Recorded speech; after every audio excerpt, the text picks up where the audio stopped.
Hi, welcome to If I Did It, a show where we analyze and solve PR kerfuffles from MMA world and beyond. Oh, sorry. Hold on. Totally unprepared. Much like Trump. Oh, hey. No, got it in there early. All right. I'm Alexio, and joining me as always is Kid Native Bloody Elbow and Eugene S. Robinson of The Aussie.com and author Interrupter, also known as the Interrupter. The Interrupter. Here comes the Interrupter. And author of Fight Everything Everyone Know About Ass Kicking. We're afraid you get your ass kicked for asking, but not interrupting. Now, Eugene, you're WME-IMG. Last Saturday, UFC fighter Roy Nelson not only flipped the bird to referee John McCarthy, he literally kicked him in the arse and said if given the chance, he'd do it again.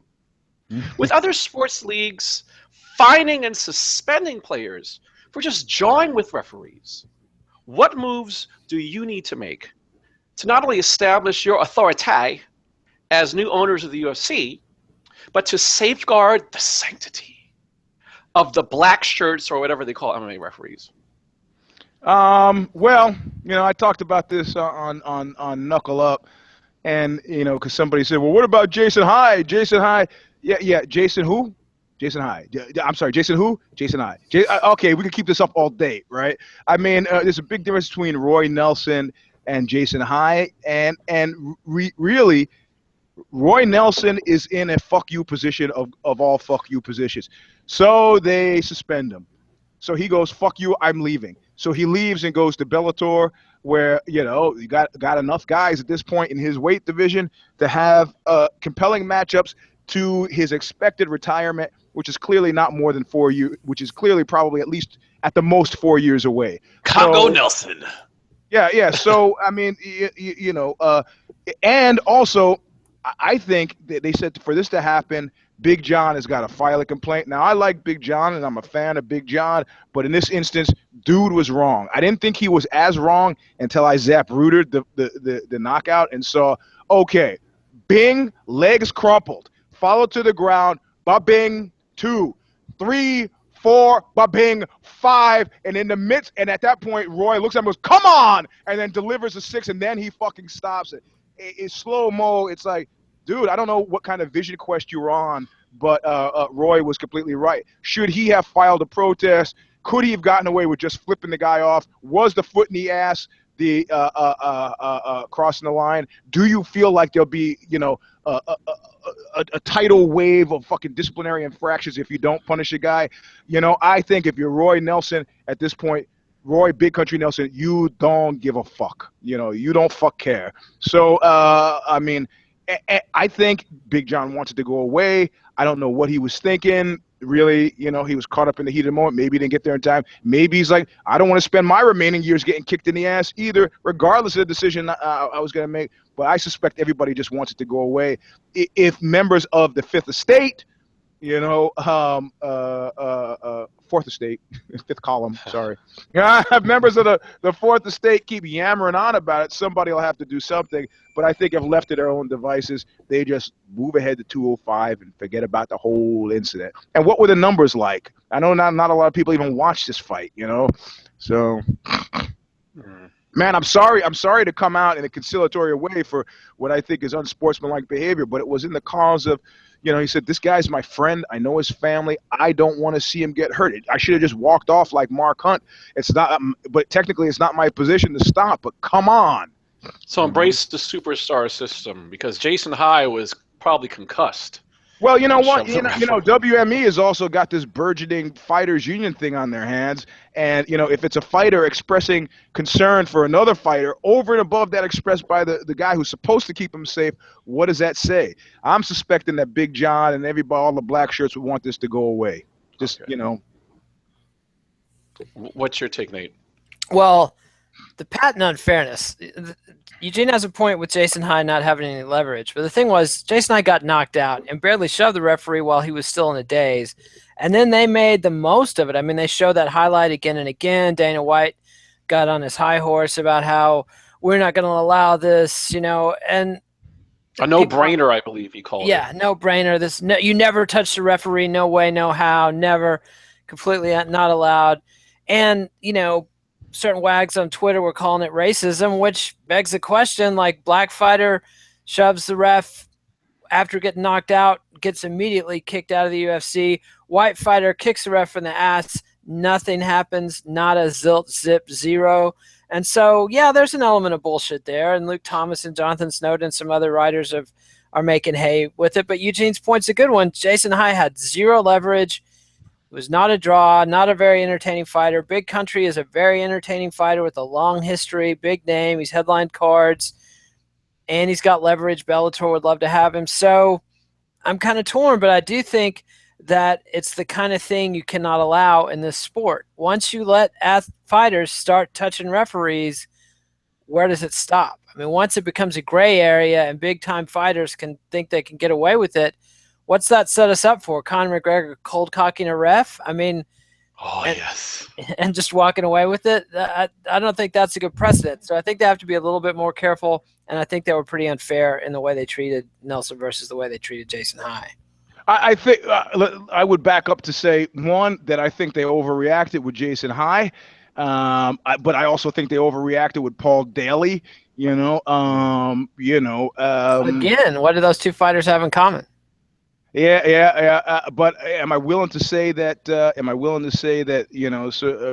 That the decision in regards, or non-decision in regards to Roy Big Nelson Country is driven by racial animus? I'm not willing to say that, but I'm never. That's always my last go-to. Like I've told people before, there are half a dozen reasons to hate me other than the fact that I'm black. So I don't know. But do you bring Jason High back? Is that one way of handling that it? That ship sailed. Bring him back for a knockout.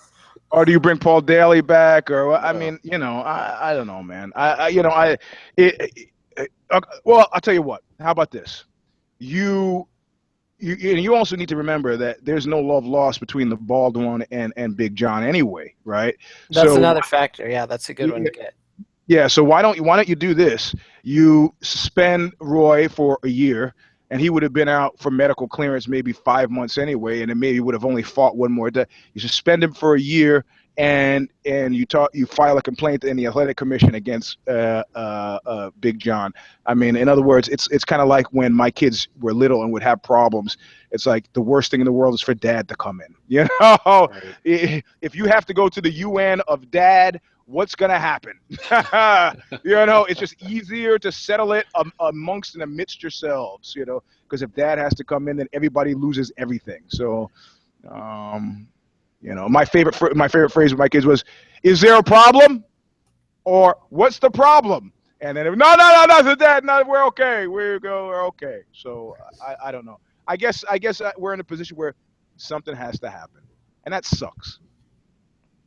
But I always think that, like when DC takes a shot at Johnny Boney Joni after the bell, because when Johnny Boney Joni faked him out, acting like celebrating before it was over, and then shellacked him. I just thought it was good, clever sportsmanship. I don't know, man. I don't know. I'm tending to think that in the heat of the moment, then people should be allowed to a little fucking leeway. But I said it about Jason High. I said it about Paul Daly, and you're right. There seems to be. I mean. Do you expect the bald one from Southie to be different than he is? Because I don't. No, he is Emmanuel to have a different kind of take on things. Yeah, I don't know. Maybe that's going to be interesting. I mean, at the least, the least that will happen is they'll take a look. We're looking into it. I don't know if they're publicly going to have to make a statement, but definitely it's something they'll be looking into in terms. Well, Ari, at this point, you got to know that he's looking at the Q ratings. It's like, hey man, I know you got to do what you got to do, but dig Roy Big Country, they love him. Right. I mean, Paul Daly did not have any wind at his back. And it's a caste class based society. But not nearly along racial lines. Like I used to say, when people were complaining. I hated OJ with a passion and thought he was guilty as fucking sin, but I didn't look at it ever as a racial case necessarily, because I knew those cops in LA loved him when he was beating up his wife all those times before. In actual fact, I thought it was a commentary on fame. I said, you know, if Brad Pitt could shoot me in the middle of the day on Hollywood Boulevard, and people would go like, hey, shit, he probably had his reasons. Yeah, you know, he probably had his reasons. And then right after I said that, fucking Robert Blake shoots his wife allegedly in a parking lot in LA and beats the rap. And he was barely a D-lister at that point. So I think, you know, this is the way it works, man. Quality work on Little Rascals, though, you can never underestimate.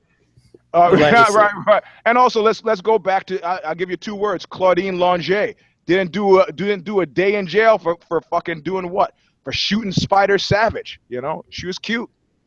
Well, you're going back 40 years there. In French. I know I went back. You guys are going to have to look it up. Sorry. Well, since we're going back, let's go back to somebody and talking about child stars. At.You're Corey Feldman. Your Today Show musical performance trended on Twitter for all the wrong reasons. Days before your guitarist, fearing embarrassment of a, quote, shit show, end quote, and your distracting Michael Jackson dancing, quit. Page 6 posted the voicemail you left her, threatening to ruin her career if she ever came back to LA. Oddly enough, the guitarist's last name is Kali, eerily similar to the Hindu goddess of time, creation, destruction, and power. Other than prostrating yourself to her power, Cory, what timely PR moves are within your power to overcome the destruction of your creation? Cory is on the flame-out tip. I mean, this reminds me of when Crispin Glover went on David Letterman and nearly kicked him in the face with the platform heels. I'm strong. I can kick. Yeah. Cory might as well just ride this shit out. I think this is the best case scenario for Corey Feldman. I mean, if the performance had gone well, nobody would have been talking about it. I mean, it's not like he's up for Oscar-nominated parts or anything. I mean, this guy is done. And he's been a freak show. He's already done celebrity reality shows and the whole bit. I mean, hanging out with Ron Jeremy and Flavor Flav and all the other cast-offs. At least he's not dead like the other Cory. I mean, just keep on rocking, Cory. Keep on truffle shuffling. Yeah, keep making the weird Michael Jackson references, tweeting Paris Jackson wanting to talk about her dad, which made everybody kind of go, oh, I don't, you know, I mean, milk it, dude. You're clearly an attention whore and you're presumably somewhat bad shit. Just go with it. What do you think, Eugene? I first of all, you know what? My hat goes off to fucking dude. I think that his performance was heartfelt, legitimate, and clearly better than anything Anthony Kiedis has done in years. And not only that, I think I would rather see him fail spectacularly than succeed with mediocrity, which you could say about his last fucking 2 decades of movies. Moreover, if you don't think he pulled a Michael Corleone, you know, the secondary story off of this one is, which A-list celebrity spent his time raping Corey Haim? That story is surfaced again, and it's come up time and time again over the years, and I'm surprised that Feldman himself hasn't been killed, because the guy who did it, who knows he did it, is out there and is just counting on the credibility factor that nobody's going to believe or listen to this guy, but he's still out there, still making movies, but super well loved in Hollywood. I have it on good authority who it is, but I'm not going to besmirch a man's career, especially, you know. Go ahead and just text me. Just text that to me. I just, you know, the initials are SS. What can I say? Perfectly placed. Oh my God! Right there. Yes. The powers that be are blacking it out. Yeah. I mean, if you think, I mean, they're counting on the fact that Feldman will die before he spills the beans, and then the fact that it's like Roman Polanski. As long as I stay out of America, I'm okay. You know, as long as I stay in Hollywood, I'm fine. You know, because this is what we call business as usual. So I think that the guy is making pretty interesting lemonade out of fucking lemons, man. My hat goes off to him, and my hat went off to Crispin Glover. I'm strong. I can kick. You know, I mean, people remembered that. You know, David Letterman We were talking didn't. about that for years. We were talking about for years. Yeah, Letterman didn't like it, but you know, whatever, man. It was at least as entertaining as anything else I'd seen on that show. So that's true. It made you look out for him in the future whenever he had roles. Like he and had it did, some and yeah, right, exactly. It didn't really kill the number of roles he got after that, right? I mean, it wasn't. Now, it more was his own interesting. attempts to be an auteur that killed his career. His Yeah, you know what? career. People don't realize if you know how royalties are paid and with the Screen Actors Guild, that guy is not fucking hurt and he's doing fine. I mean, you know, when I was at Code Magazine, you know, we interviewed you could Donna Shalala, but I had one of my writers talk to Jaimin Hunsu, right? And I was like, man, Jaimin's been in a couple. He was in Gladiator. He's in a couple big fucking movies. He's got a nice. He's right here in Beverly Hills. I go, well, he got a pretty nice spread, huh? He's spread nothing, man. What do you mean nothing? Dude lives in an apartment down the street. I was like, nice, smart man, you know. Because. Well, man, you know, it's celebrity in LA is episodic. It's up and down. You live in an apartment. Don't be buying yourself. The mistake that celebrities make is they buy these huge houses, and then 3 years later, when the movies have thinned out, they get hit with a property tax bill. The fuck, I can't pay that. No property tax bill on an apartment, man, or a cheaper house like Orlando. Who was that guy? Orlando Jones. I went to his house. The guy who he started as a comedian was like in the Fifth Element there. And I went over to his house. It was a basic 2-story house in Beverly Hills, super modest, you know, 3 or 4 bedrooms, really nice inside, but tiny by Halle Berry standards. Halle Berry lived in a fucking mansion, you know, but she makes different kind of money than Orlando Jones. So. Well, it's funny because there's or strange because there's a dynamic which happens where I live, where I was talking to somebody who, you know, retired a couple of years ago, and he was saying, hey, look, at the end of the day, I don't know if you know this, but when you go down a certain street or certain streets and you see these big old mansions, not McMansions, like straight up old school, like estates, he said that there are a number of people who inherited that property from their parents, and they barely make enough money to do anything but keep up the facade. He said inside those mansions are just terrible. The property taxes are high, and they're barely maintaining. And this whole notion of inherited wealth and property, more so property, individuals getting things that they really financially cannot maintain. And he said that he sees it over and over and over again. This mistake of, I'm going to leave property to my kids. And at the end of the day, the kids end up losing the property. So, you know. No, your best bet is to get yourself a plot of land and then build a bunch of shit on it with non-legal contractors and just go, hey man, it was here. What is the stated value? $10. Oh Lord. This is worth $10. So. Oh well, speaking of inheriting things, At.You're Maddox Jolie-Pitt. Something happened on a flight with you and your family which led to your mother, Angelina Jolie, filing for divorce and her surrogates alleging your father, Brad, is a substance-abusing bad dad. His surrogates are fighting back, and you're caught in the middle. How do you prevent being an unwitting pawn in the Pitt-Jolie war? Well, you know, this is an answer drama to the Rocco Madonna fucking drama. You know, teenagers will play you for fucking advantage. You know, it's like those of you who don't have teenagers, welcome to your future, man. They will play you to advantage because they're not gonna do. I mean, essentially, they're little fucking adults who have plans to do what the fuck they want to do and don't give a shit. I understood as a teenager that this was completely contingent on me being able to pay my own ticket, and as soon as possible, that being specifically the age of 19, I was paying my own ticket so I didn't have to answer to anybody. Not today's kids. So why not? I don't know. Presumably what happened is they got into an argument and, you know. They being Angelina Jolie and Brad Pitt. Correct. And 15-year-old Maddox decided to man up and say, look, you know, and having been in that position many a time, I got news for you, man. Dude, it's fucking sickening. It's, you know, if people do that to their kids who weren't kids when that was done to them.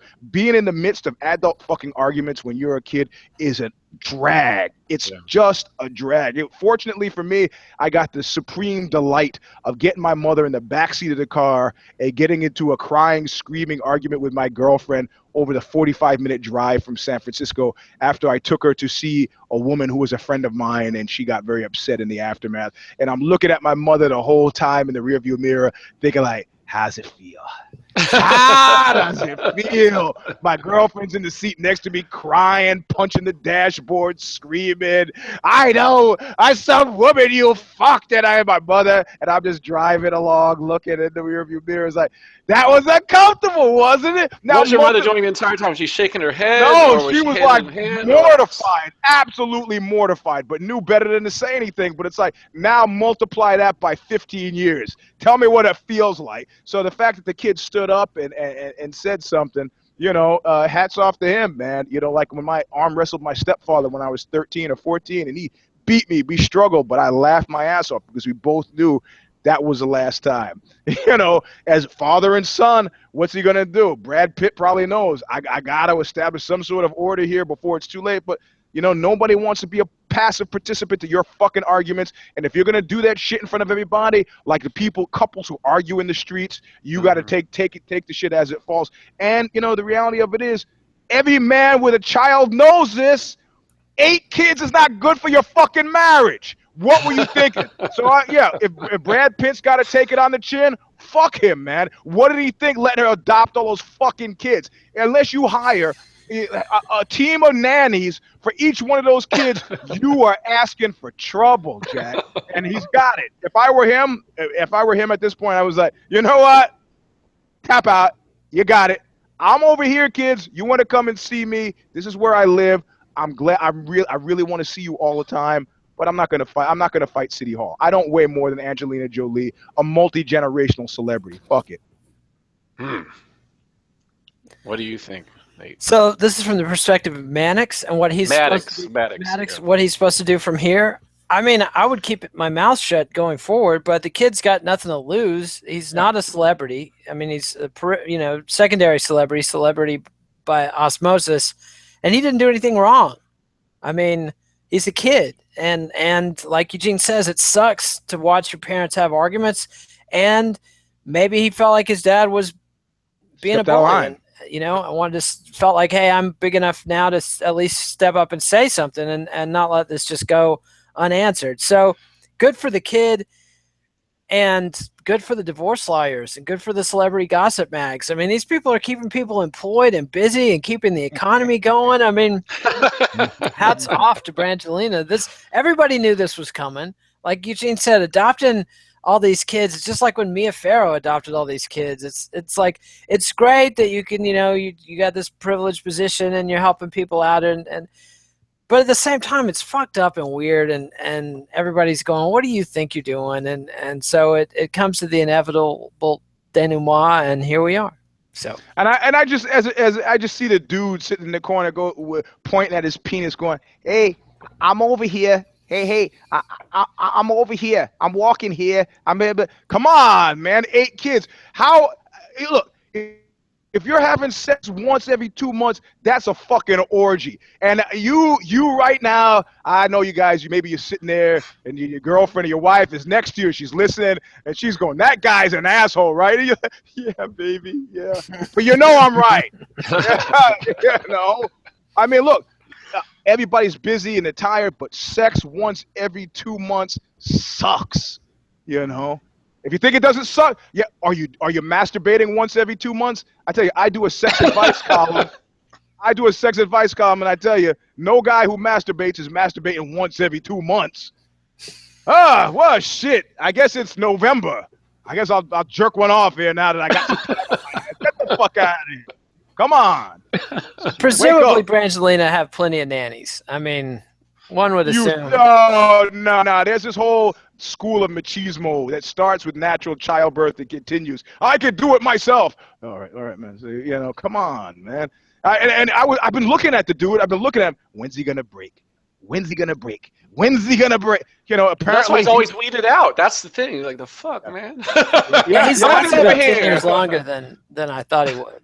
Yeah. Agreed. So, What's crazy too, if you actually look at it's interesting in terms of her branding and the transition of her brand, and like, I'm the wild crazy one, and like, you know, and the fact that like when you actually go over how things worked out, it makes you wonder in terms of what he was thinking as well, in terms of what was in store for him. I mean, if you recall, he was married to Jennifer Aniston, and they weren't married. I don't believe they were just dating. Were they married? Well, I thought they were married, man. They were married, man. They were married. Yeah, they were married, and he he was going on a trip. He's like, okay, I'm going on this trip. And then she finds out, like, in the tabloids, that, like, oh, by the way, on the trip, he went with Angelina Jolie, and your marriage is over.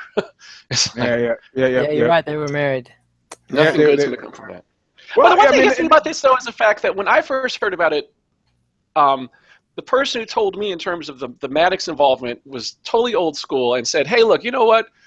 When adults are arguing, you don't step in on that. And if you step in on that, you know, nowadays you can't do anything as a parent, but back in my day, you don't step in when your parents are arguing. Hey man, so, I'm reading Harley's book, right? You know, Harley Flanagan from the Cro-Mags.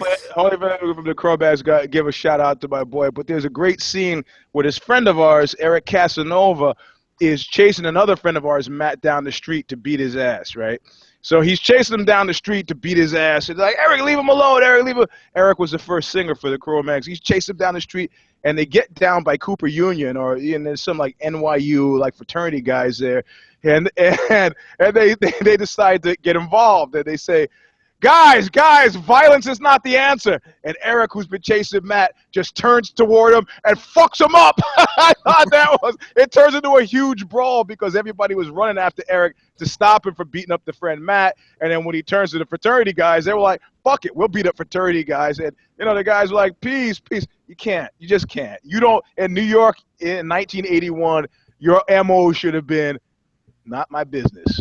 I don't know what that guy did. He could have done something to deserve it. So, yeah, people arguing. But at the same time, you're going to do that shit in public. You got to know people are going to intercede. What if I'm Brad, I mean, the thing is, there's going to be this, right? If I had $1 for every time a parent, and this is either the mother or the father said to me, raising kids is not difficult. Raising kids with another parent is difficult. I've had women say that to me as quickly as I've had men. It's like, man, if he wasn't here, this shit would be easy. I mean, I'm laying down the law, but then, okay, no candy before dinner, and then I catch dad in the living room giving the kid candy. What am I supposed to do with that, So, or like I at one point said to my ex-wife, you were the mother of children, but I am no child. So, you could talk to them one way, but you got to talk to me a completely different way, So it's a struggle. I've never heard that before. You'll be using it soon, though. I see you writing. I see you. But I am not a child. Okay. All right. Well, speaking about children, Nate, you're Donald Trump. Journalist Matt Taibbi and former DNC chair Howard Dean both openly accuse you of being on cocaine for the debate. Since you got this bad news, how are you going to kick them blues? Well, you just ignore it like you ignore all the other bullshit that gets thrown at you. Release your tax returns, ignore it, You said this, that, and the other that's factually untrue. Ignore it. You said this and then said you didn't say it. Ignore it. Just keep on trumping down the road. I mean, looking at the reactions to this, they're all over the map. I mean, I thought Trump was terrible, even by Trump standards in that debate. And I was sitting there going, is he on coke? Like, what is the deal with the sniffing and the rubbing? I mean, I've been in business meetings with guys I knew were on coke, and that's exactly how they fucking act. And America is filled with people that have been around people who are on coke, and they know what to look for. And a lot of people saw those signs. So is Trump on coke? I don't know. Take a piss test, asshole. Take a piss test. Like, otherwise, it's a free game to speculate. But the reactions to it, I don't know. Frank Luntz, the conservative opinion meister, his focus group said Hillary won. CNN's poll said Hillary won. All the liberals are celebrating, thinking Hillary won. but most all the Trump supporters are saying Trump won. Yep. And the deciding factor is those idiots. We always end up leaving the whole thing in the hands of the laziest, stupidest, most shallow idiots who make up their mind at the last minute, who tune in at the last minute. And frankly, I think a lot of times they're just trying to guess, well, who's going to win? I want to vote for the winner. And so these people, you know, how do those people react? And it's hard for me to fathom somebody just tuning in for the first time this season, seeing that and thinking Trump is the guy that we need to have for president. But he's speaking to a lot of interests that Clinton is not. I mean, Clinton is saying, hey, what we got is kind of okay. Let's keep doing it. And Trump is saying, hey, if you're getting stone fucked by this system, I'm going to change it. So a lot of people out there are getting stone fucked. And whether or not there's any truth to what he's promising, you know, a lot of people are responding to it. Yeah. You know, he's got a constituency of people, you know, who live in trailer parks, man, who understand the signals that. What was the question? Fuck that, man. Fuck that. I mean, seriously, if that wasn't a dog whistle to end all dog whistles, he figures if you're part of that 11%, you gotta be high. You're my people. I'm talking to you. Yeah, you know what? Hey, they didn't have a. You think the crack problem was big in Tuscaloosa? Fuck it. New York City had a crack problem to end all crack problems. Hey, the buck ends here, you know. So no, I don't think. I think the bellwether is how he thought about things, you know. And they said, well, typically after a debate, a candidate will go back up to their opposition room and they'll celebrate. There was no celebration in Mudtown. You know, there was someone wearing rails. No, that happened in the hotel room allegedly. No, I think that there was a strong and prevailing sense that things had gone off the rails just a tad, just a skosh, you know. I mean, and everything that everybody said about how, I mean, if you remember, I called this months ago. I said, it's a long time until November, and it's one thing when you got 16 people on the stage, and he can zinga, zinga, zinga, zinga, zinga, zinga, 1, 2, 3, 4, and there's a different rhythm when it's just split screen. And if you watched it on Bloomberg, not only are you split screen, but you had a whole bunch of other information coming across while which the fact-checking scroll coming across, where I'm just looking at your face for 90 minutes, baby. That's it. Or it was 60 minutes, whatever it was, you know, for the entire length of the debate, and the sniffling, the looking around, the falling for the obvious traps, the failed zingers, and the marked lack of depth.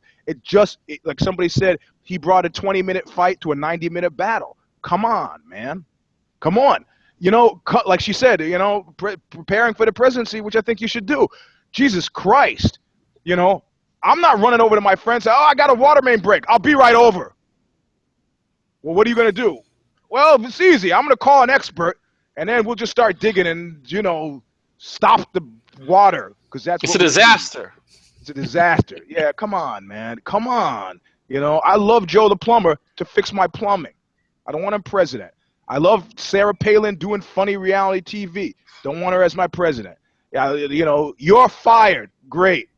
Don't want you as the president. Did you see the pundits that were saying? I wouldn't have you drive my race car. Your race car. Your street legal Chevy. But did you see the pundits that were saying Clinton overprepared? It's like, give me a fucking break. I mean, it's like, I wouldn't hire her to be my attorney. She's overprepared. My God, I wouldn't want an accountant like that. He does too much homework. I mean, we're talking about the fucking president of the United States. Like, let's have somebody who wants to work hard. We already tried George W. Bush and his extra nap schedule. We don't need that shit. Like, I mean, I'm no fan of Clinton, but, you know, it's just like you got one person who's obviously not taking this seriously, and it's a very serious job. So, you know. Yeah, no, it's. I mean, and the thing is, you keep in mind, started off my day reading Republican commentators. Crystal, you know, was one of the first people I read, and a bunch of other. Yeah, and you could say, oh, of course, those were establishment Republicans. Whatever, man. Whatever. You know, I'm not reading from the left side of the aisle to hear about how the right side did. I'm reading from your side of the fence. All right. So anyway. Well, Bill Kristol's been cast out. That asshole is done. Yeah, neocon crap, but whatever. You know. Well, I mean, he was the only name that is popping in my head right now who I read, but the others were Republicans as well.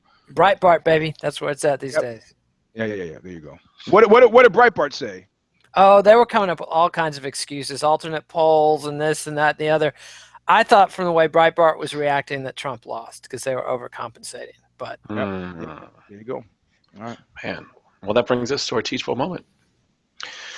Eugene, you're a police chief faced with one of your officers shooting a black man to death.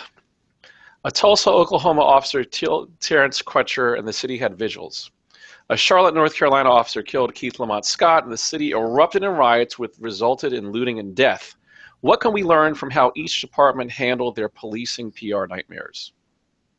Fuck, man, you dropped out right in the middle there.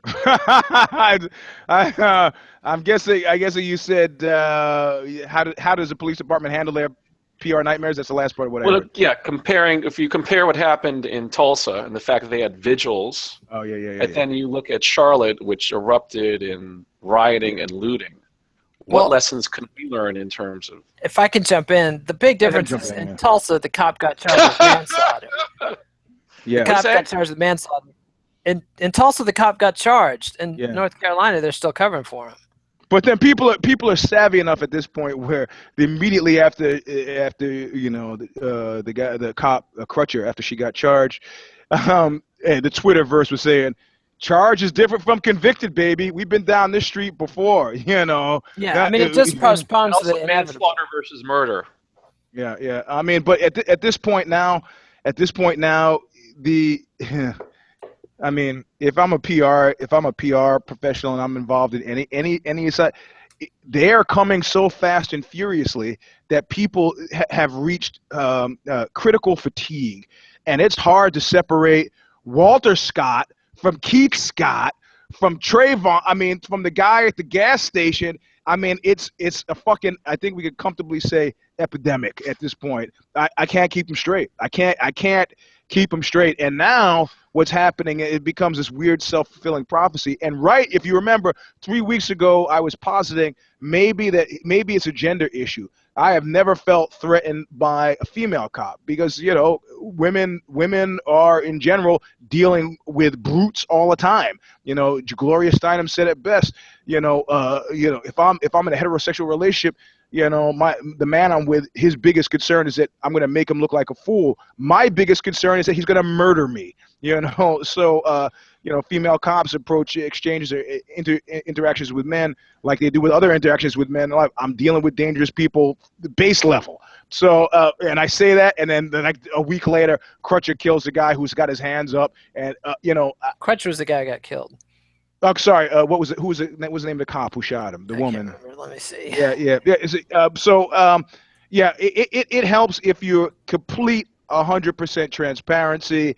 Just put that shit on the table, get it out, so that the press conference is over. Do you want a press conference that goes an hour or a press conference that goes a minute? You know, the press conference that goes a minute is, here you go. Now you know all of what we know. Have at it. See you later. We got an indictment. I got to arrest that cop. See you soon. That's it. Yeah, Betty Shelby is the name of the cop. Yeah, correct. And in North Carolina, they've done all kinds of bullshit. From we're not going to release the footage to we're releasing the footage, and we can't only to the family, and then yeah, and it's just I mean, if you've got bad facts, get them out as fast as you can, preferably on a Friday afternoon. Do not do the slow bleed if you've got a bad fact set, because if you know you got a whole pile of bad shit there, putting it out one thing at a time is the worst thing you can possibly do. And the Breitbart defense of the Charlotte squad is, hey, it was a black cop that shot him, and hey, it's a black police chief. And it's like, attention, assholes. We have a structural racism problem. We don't have bad individuals so much as we just have a whole system that's geared to grinding up black people and presuming black people are guilty and presuming black people are dangerous. I mean, they catch the fucking terrorists and subdue them alive. You get a guy smoking a joint in his apartment complex parking lot, and you got to gun him down. I mean, have some proportion. Like, there were lots of ways to get the dude in North Carolina not smoking a joint anymore. I mean, you know, you get caught by the cops smoking a joint, you expect some grief. You don't expect to get murdered in front of your fucking wife. It's just disgusting and stupid, and they need to like ramp it back a little bit. Like it just continues to astound me. You get the guy like Dylan Root or whatever killing 9 people in North Carolina. They catch him alive and take him out for fucking burgers because he's hungry. This is a guy who should be fucking stuffed in a trunk and beaten with socks with golf balls in them, and the cops are suddenly babying this guy. It's like, it's just crazy making. It makes no sense. But from a PR standpoint, Tulsa handled it really well. And yes, the jury is the hard part. It's going to be very hard to get a jury to convict that cop, but I think everybody in the country at this point knows, hey, at least the DA and the cops are trying, and they're not defending this bullshit, because it was egregious, indefensible bullshit what happened in Tulsa. And in North Carolina, it's pretty iffy too. I mean, there's serious case to be made that cops produced the gun and passed it back and forth and wiped it, and you know, and so planting evidence and shit is some old tricks that I think people are onto. But that's what goes to the transparency too. If you have a situation where you just unload everything, then you avoid the basic narrative that most people in the aggrieved community are assuming, which is it's a cover-up conspiracy, there's something else going on. So you're kind of playing into that hand.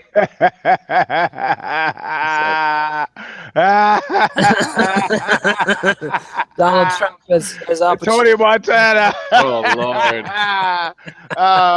So, yeah, I mean, yeah. Say hello to my little hands. Some woman just said, I saw, because I'm on Facebook like everybody else, she was giving a speech, and she said to an audience full of white people, how many of you would want to be treated the way black people are treated? That was a great one. Even like an hour. Just like, you know, okay, so that means that you know it's fucked up, okay? You know. Yeah, that was a good one. I enjoyed that. Was a variation on the Chris Rock moment where he said, you know, you would have traded places with me, and I'm rich. I said, yeah, you're rich, but you're not as handsome as I am. So I'll keep being me, and you keep being you, Mr. Rock. You know. Jeez. Hey, certain thing, would rather be a handsome broke guy than an ugly rich guy, man. Well, that brings us to Eugene's Lost Battalion. Oh! The Phantom Toll Booth. Any new members this week, Eugene? From the MMA world and beyond.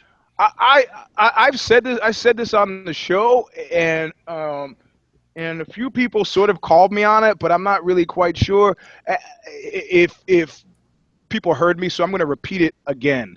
This is was a weird past weekend because of you know, certain things like the ass kicking kind of overshadowed what I think was by proxy a curious event, and that's that the Golden Girl is no longer Honda, man.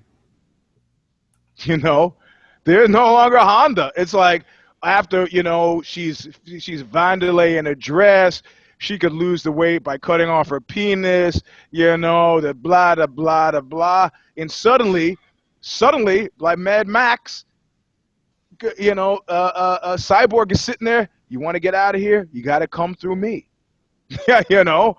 And Joe Rogan is on my side now. Mr. Joe Rogan, who had been so full of jokes before, is like, I don't want to see her fight at this weight cut. Yeah, they all need to go to her. You know, I mean, if there hadn't been so many photos of Honda walking around at, you know, close to 180 or wherever she was, it would have been. Yeah, 210. Or, you know, it's like, it'll be okay. You can do like Nick Diaz once said, I'll fight you at 145. I'll fight you at 170. I'll fight you wherever you want to fight. Yeah, that's fine. Joe said it. It's like, we didn't believe it at first, but looking at a sucked up Christiana Cyborg, we go, yeah, it's not, you know, why make her do this? Why make her do this when now she's close enough, and who's Honda going to you're Who's she going to fight? So really, it's a sort of a weird tectonic shift where, you know, Golden Girl, oh, you're going to put her up against Amanda Nunes. Who gives a fuck? You know, suddenly I got a big payroll on this fight, a fight that nobody wants to see, but, you know, she's over here, she's cutting through people like butter, and she's got the crowd sympathy, the love of the people back there. So I'm not going to say that Honda is technically lost battalion, but it was a stunning shift when suddenly, like, you just start to feel the warm glow of light on Cyborg. And I've been a huge fan and booster forever, ever since she was nice to my kids 5 years, 6 years ago. But the reality of it is, this was a stunning fucking shift, man. It was a stunning What's so shift. fascinating about it too is the putting Honda up for the belt as well seems very hollow. It seems like an interim championship. Like, no offense to Amanda Nunes, but you know that she was, to be the man or the woman, you got to beat the man, right? And so you have the dynamic in place where Honda was beaten by Holm, who was beaten by Misha Tate, and who was beaten by Nunes. And even though Ronda beaten Tate back in the day, like, nobody's viewing that as giving her any more relevancy if she were to beat Amanda Nunes. So it is really fascinating. And it will be fascinating if she does come back and beat Nunes, and like, what's going to happen? Like, is there going to be this hype train all over again? Like, once people have seen, once they viewed Cyborg and they've seen that all of that, I can't fight her, she can lose weight. Now they've seen that's all bullshit, and you've humanized Cyborg. That's what's so funny. Like, can people view even a winning and champion Ronda the same way?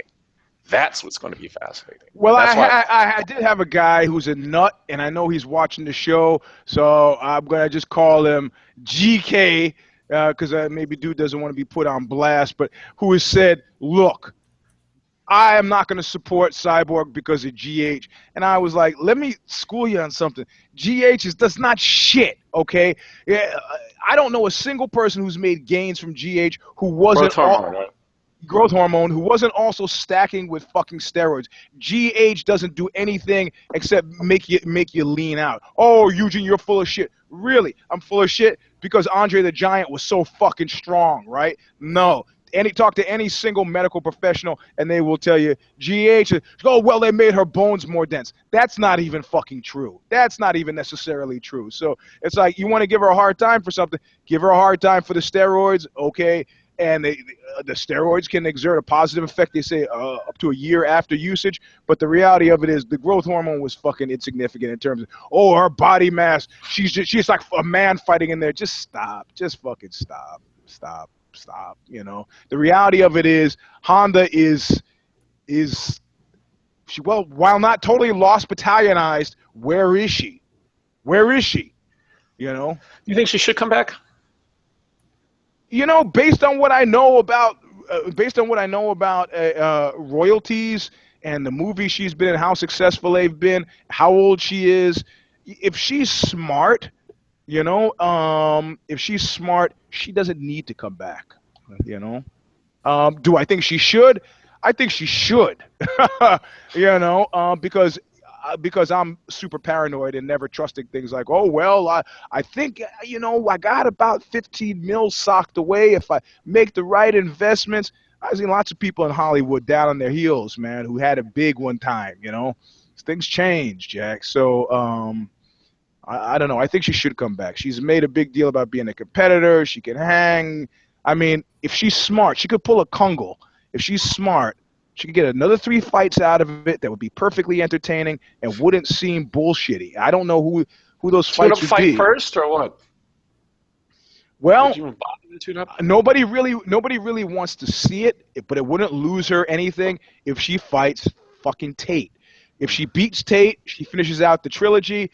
Tate is on her way out anyway. If she loses to Tate, it's still 2-1, and she could say, "This was my warm-up fight. I got to get back in the saddle." That would be a good fight. But any other move that she makes is a big giant step toward retirement. If she fights Holly Holmes and loses again, that's fucked. If she fights Amanda Nunes and loses, that's fucked. If she fights Cyborg and loses, that's fucked. Pretty much at this point, maybe she goes against Zingano, who's been making noises again. Maybe Tate, who's like, well, fuck it. If I'm Tate, I go, no way, I'm not helping you. In my next fight, I'm going to try to rematch with the woman who took the belt from me, and then we'll go from there. But and Holly should say, you know what? I'll go with Cupcake again. I want to go. I mean, there are lots of ways to shift the chairs around, but Ronda doesn't have many of them. Where does Khabib stand in terms of the Lost Battalion Dark Star in the wake of him being used as a prop? No, he's still okay. He's not Lost Battalionized. I say he's in the Phantom Toll Booth, but with a really high number. You know, I mean, what's his ranking? Where is he now? He's ranked number 1. Yeah, but Conor's jumping ahead of him in line for the title shot. Yeah. Conor against Alvarez. I mean, come on. Khabib's how old is he? He's late 20s, but the thing is, his style is murder for Conor, and if Conor wins that lightweight title, then they're going to be Khabib will be the new Cyborg. He's going to be the one that they're going to be hiding Conor from.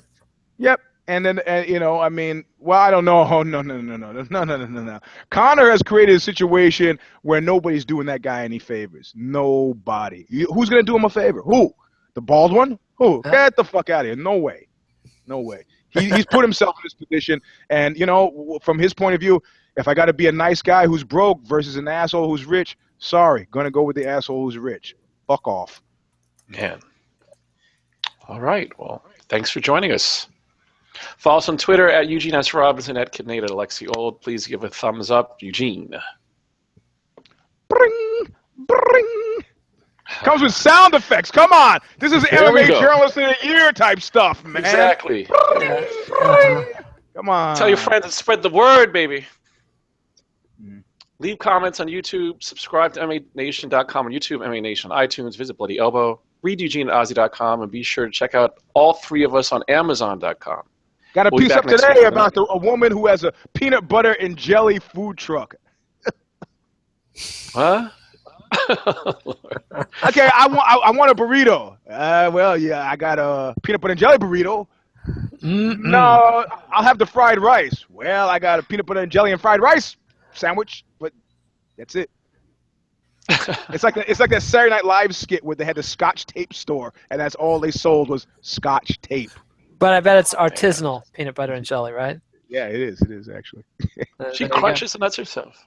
Be sure to check all 3 of us on Amazon.com, too. We'll be back next week with another installment, If I Did It, and we don't know what we're going to be discussing because the PR kerfuffles have yet to be made.